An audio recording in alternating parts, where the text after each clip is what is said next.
and I left for Christmas vacation, finished exams, did that whole thing, packed up the whole dorm room full of dirty clothes that were probably 3 feet deep on the floor, because they'd just been discarded wherever, and finishing exams and papers and all of that stuff, and packed it up and went home.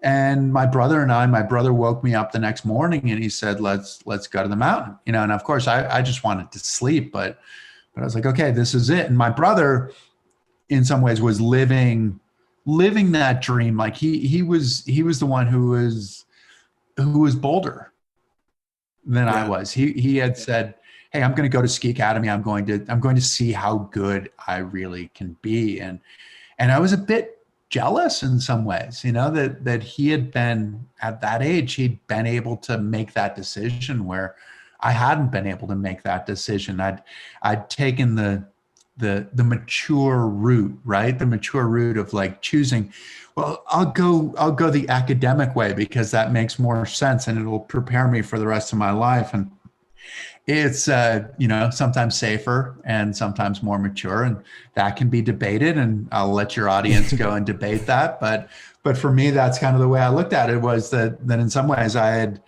had closed my eyes to my potential dream and had found a beautiful way to spin it, to say, oh, no, I'm making a more mature decision. And so he said, come on, get up, we're going to the mountain. And I was like, okay. And I got up and went to the mountain, and this was going to be the opportunity really to put that time into skiing, because I didn't have the academic part. We took one class for the month of January.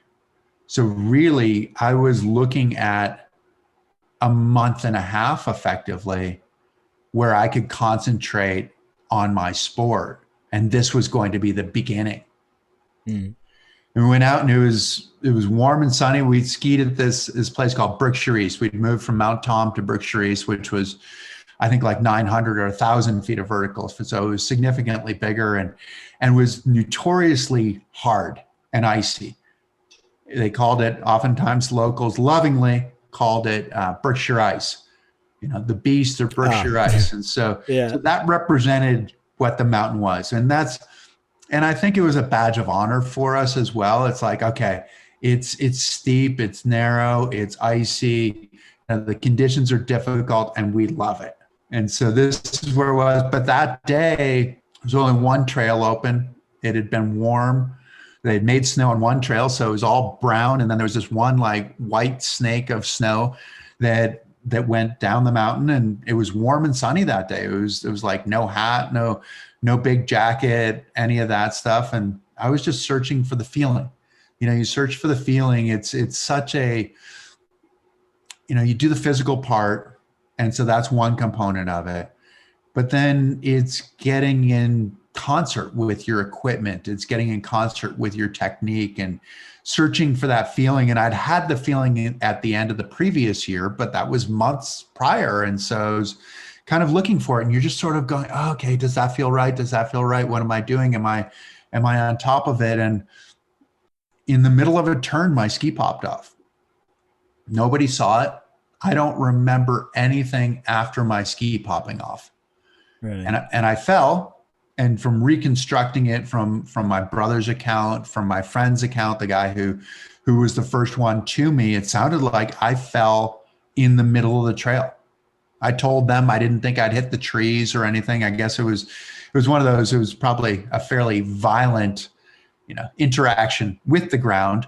So that's probably where I was like, I'm not sure if I did, because I went down pretty hard. But yeah, I broke 2 vertebrae, and that was the change. And I was in shock. That's why I don't remember it. I was in so much pain. I broke, thoracic 10 and 11 vertebrae. I broke a bunch of ribs. I broke a collarbone. Apparently I had a concussion. I did a pretty good job, and I guess I pulverized the vertebrae. The doctor who did the surgery said that it looked like a bad car accident, which is interesting because I wasn't going all that fast. I mean, I was probably going 20, 30 miles an hour kind of thing, probably about 30 miles an hour or so, which doesn't seem fast when you're skiing. It seems fast when you stop abruptly. And apparently that's what happened. Thanks for watching that clip. If you enjoyed it, please subscribe and check out the full episode. All links are in the description. Be nice, be happy, be cool.